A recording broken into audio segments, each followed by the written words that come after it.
ನಮಸ್ಕಾರ ಎಲ್ಲರಿಗೂ. ನಮ್ಮ ಯೂಟ್ಯೂಬ್ ಚಾನಲ್ ಕಲಾತ್ಮಕ ಚಿತ್ರಣಕ್ಕೆ ನಿಮಗೆಲ್ಲರಿಗೂ ಸ್ವಾಗತ. ಇವತ್ತಿನ ನಮ್ಮ ಟಾಪಿಕ್ ಜ್ವರ ಬಂದ ಮೇಲೆ ದೇಹ ಯಾಕೆ ಬಲಹೀನ ಆಗುತ್ತೆ ಅಂತ. ಇತ್ತೀಚೆಗೆ ನನಗೆ ಜ್ವರ ಬಂದಿತ್ತು. ಜ್ವರ ಅಂದರೆ ಗೊತ್ತೇ ಇದೆ, ದೇಹ ಬಿಸಿ, ಸುಸ್ತು, ಏನೂ ಮಾಡೋ ಮನಸ್ಸೇ ಇರಲ್ಲ. ಆದರೆ ನನಗೆ ಆಶ್ಚರ್ಯ ಆಗಿದ್ದೇನೆಂದರೆ ಜ್ವರ ಕಡಿಮೆ ಆದಮೇಲೂ ದೇಹ ಸರಿಯಾಗೋಕ್ಕೆ ತುಂಬ ದಿನ ಬೇಕಾಗುತ್ತೆ. ಜ್ವರ ಇಳಿದಿದೆ, ಆದರೆ ಎದ್ದು ನಿಂತರೂ ಸುಸ್ತು, ಸ್ವಲ್ಪ ಮಾತಾಡಿದರೂ ಸುಸ್ತು, ದೇಹದಲ್ಲಿ ಶಕ್ತಿ ಇಲ್ಲದ ಹಾಗೆ ಅನಿಸ್ತಿತ್ತು. ಅಲ್ಲೇ ಒಂದು ಪ್ರಶ್ನೆ ಮನಸ್ಸಿಗೆ ಬಂತು, ಜ್ವರ ಹೋದ ಮೇಲೂ ದೇಹ ಯಾಕೆ ಇಷ್ಟು ಬಲಹೀನ ಆಗಿರುತ್ತೆ ಅಂತ.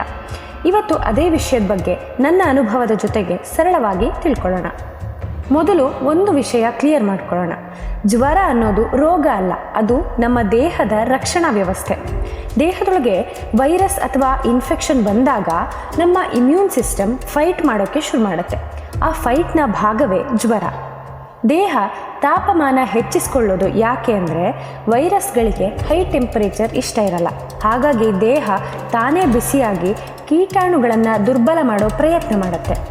ಈ ಫೈಟ್ ನಡೆಯುವಾಗ ದೇಹ ತುಂಬ ಎನರ್ಜಿಯನ್ನು ಬಳಸುತ್ತೆ. ನಾವು ಹೊರಗಿಂದ ಕೆಲಸ ಮಾಡದೆ ರೆಸ್ಟ್ ಮಾಡ್ತಾ ಇದ್ರೂ ಒಳಗಡೆ ದೊಡ್ಡ ಯುದ್ಧನೇ ನಡೆಯುತ್ತಿರುತ್ತೆ. ಅದಕ್ಕೆ ಜ್ವರದ ಸಮಯದಲ್ಲಿ ನಮಗೆ ಸುಸ್ತು, ನಿದ್ದೆ, ಹಸಿವು ಕಡಿಮೆ ಆಗೋದು ಇವೆಲ್ಲ ಆಗುತ್ತೆ. ಈಗ ಮುಖ್ಯ ವಿಷಯ ಏನಂದರೆ ಜ್ವರ ಹೋದ ಮೇಲೂ ಯಾಕೆ ದೇಹ ಬಲಹೀನ ಆಗಿರುತ್ತೆ ಅಂತ.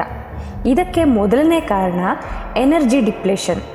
ಜ್ವರದ ಸಮಯದಲ್ಲಿ ದೇಹ ತನ್ನ ಸ್ಟೋರ್ಡ್ ಎನರ್ಜಿ ಬಹಳಷ್ಟು ಬಳಸಿಬಿಡುತ್ತೆ. ಅದನ್ನೇ ಮತ್ತೆ ರೀಫಿಲ್ ಆಗೋಕ್ಕೆ ಸಮಯ ಬೇಕು. ಜ್ವರ ಇಳಿದ ಕೂಡಲೇ ಬ್ಯಾಟ್ರಿ ಫುಲ್ ಆಗಿಬಿಡಲ್ಲ. ಇನ್ನು ಎರಡನೇ ಕಾರಣ ಡಿಹೈಡ್ರೇಷನ್. ಜ್ವರ ಬಂದಾಗ ನಮಗೆ ಬೆವರು ಹೆಚ್ಚು ಬರುತ್ತೆ, ನೀರು ಕುಡಿಯೋದು ಕಡಿಮೆ ಆಗಬಹುದು, ದೇಹದ ಫ್ಲೂಯಿಡ್ಸ್ ಇಂಬ್ಯಾಲೆನ್ಸ್ ಆಗುತ್ತೆ. ಇದು ವೀಕ್ನೆಸ್ಗೆ ದೊಡ್ಡ ಕಾರಣ. ಇನ್ನು ಮೂರನೇ ಕಾರಣ ಸ್ಲೀಪ್ ಡಿಸ್ಟರ್ಬೆನ್ಸ್. ಜ್ವರದ ಸಮಯದಲ್ಲಿ ನಿದ್ದೆ ಡೀಪ್ ಆಗಿರಲ್ಲ, ದೇಹಕ್ಕೆ ಬೇಕಾದ ಕ್ವಾಲಿಟಿ ರೆಸ್ಟ್ ಸಿಕ್ಕಿರೋದಿಲ್ಲ. ನಿದ್ದೆ ಸರಿಯಾಗದೇ ಇದ್ದರೆ ದೇಹ ರಿಕವರಿ ಆಗೋದು ಸ್ಲೋ ಆಗುತ್ತೆ.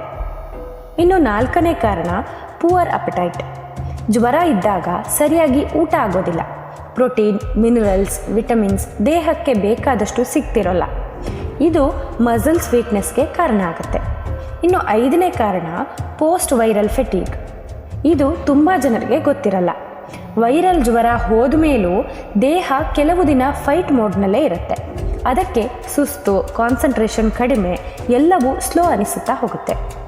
ಇವೆಲ್ಲ ಕಾರಣಗಳಿಂದ ಜ್ವರ ಹೋದ ಮೇಲೂ ದೇಹ ಇನ್ನೂ ಸ್ವಲ್ಪ ಟೈಮ್ ಕೊಡು ಅಂತ ಹೇಳ್ತಿರುತ್ತೆ. ಇಲ್ಲಿ ನಾವು ಮಾಡೋ ದೊಡ್ಡ ತಪ್ಪು ಏನಂದರೆ ಜ್ವರ ಇಳಿದ ದಿನವೇ ಮಾಮೂಲಿ ರುಟೀನ್ಗೆ ಹಿಂತಿರ್ಬೋದು. ಜೋರಾದ ಕೆಲಸಗಳು, ಹೊರಗೆ ಓಡಾಟ, ಈಗ ನಾನು ಫೈನ್ ಅನ್ನೋ ಒಂದು ಮೈಂಡ್ ಸೆಟ್. ಆದರೆ ದೇಹ ಒಳಗಿಂದ ಅಷ್ಟು ಫೈನ್ ಆಗಿರೋದಿಲ್ಲ. ಹಾಗಾದರೆ ಜ್ವರ ಆದ ನಂತರ ನಾವೇನು ಮಾಡಬೇಕು? ಮೊದಲು ದೇಹಕ್ಕೆ ಟೈಮ್ ಕೊಡಬೇಕು. 2-3 ದಿನ ಎಕ್ಸ್ಟ್ರಾ ರೆಸ್ಟ್ ತಗೊಳ್ಳೋದು ದುರ್ಬಲತೆ ಅಲ್ಲ, ಅದು ಇಂಟೆಲಿಜೆನ್ಸ್. ಬಿಸಿ ನೀರನ್ನು, ಹಗುರವಾದ ಆಹಾರವನ್ನು, ಸಾಕಷ್ಟು ನಿದ್ದೆ ಇವೆಲ್ಲವನ್ನು ನಾವು ತೆಗೆದುಕೊಳ್ಳೋದ್ರಿಂದ ರಿಕವರಿಗೆ ಮುಖ್ಯ ಕಾರಣ ಆಗುತ್ತೆ. ಇನ್ನೊಂದು ನೀವು ಗಮನಿಸಿರಬಹುದು, ದೇಹ ಯಾವಾಗಲೂ ನಮಗೆ ಸಿಗ್ನಲ್ ಕೊಡ್ತಿರುತ್ತೆ, ನಾವು ಮಾತ್ರ ಅದನ್ನು ಇಗ್ನೋರ್ ಮಾಡ್ತಿರ್ತೀವಿ. ಜ್ವರ ಬಂದ ಮೇಲೆ ಇರುವ ವೀಕ್ನೆಸ್ ಅದೇ ಒಂದು ಸಿಗ್ನಲ್, ಇನ್ನೂ ಸ್ವಲ್ಪ ಕಾಳಜಿ ಬೇಕು ಅನ್ನೋದು. ನನ್ನ ಅನುಭವದಿಂದ ಒಂದು ಮಾತು ಹೇಳೋದಾದರೆ, ಜ್ವರ ಹೋದ ಮೇಲೂ ನಾನು ನಿಧಾನವಾಗಿ ರುಟೀನನ್ನು ಶುರು ಮಾಡಿದೆ, ಬಲವಂತ ಮಾಡಿಕೊಳ್ಳಿಲ್ಲ. ಅದರಿಂದ ರಿಕವರಿ ಕೂಡ ಸ್ಮೂತ್ ಆಗಿತ್ತು. ನಿಮಗೂ ಇತ್ತೀಚೆಗೆ ಜ್ವರ ಬಂದು ದೇಹ ಬಲಹೀನ ಅನ್ನಿಸ್ತಿದ್ರೆ ಹೆದರಬೇಡಿ, ಇದು ಅಬ್ನಾರ್ಮಲ್ ಅಲ್ಲ. ಆದರೆ ವೀಕ್ನೆಸ್ 10-12 ದಿನಕ್ಕಿಂತ ಹೆಚ್ಚಿದ್ರೆ, ಜ್ವರ ಮತ್ತೆ ಮರುಕಳಿಸಿದ್ರೆ ಅಥವಾ ತಲೆ ಸುತ್ತು, ಉಸಿರಾಟದ ಕಷ್ಟ ಇದ್ದರೆ ಡಾಕ್ಟರ್ಗೆ ತೋರಿಸೋದು ಮುಖ್ಯ ಆಗುತ್ತೆ. ಜ್ವರ ಬಂದಾಗ ಅದರ ಜೊತೆ ನಮಗೆ ಶೀತ, ಕೆಮ್ಮು ಕೂಡ ಆಗಿರುತ್ತೆ. ನನಗೂ ಇದು ಆಯಿತು. ಅದರಲ್ಲೂ ಕಫ ಹಾಗೆ ಉಳಿದುಕೊಂಡು ಕೆಮ್ಮು ಎಷ್ಟು ದಿನ ಆದರೂ ಕಡಿಮೆ ಆಗಿರಲ್ಲ.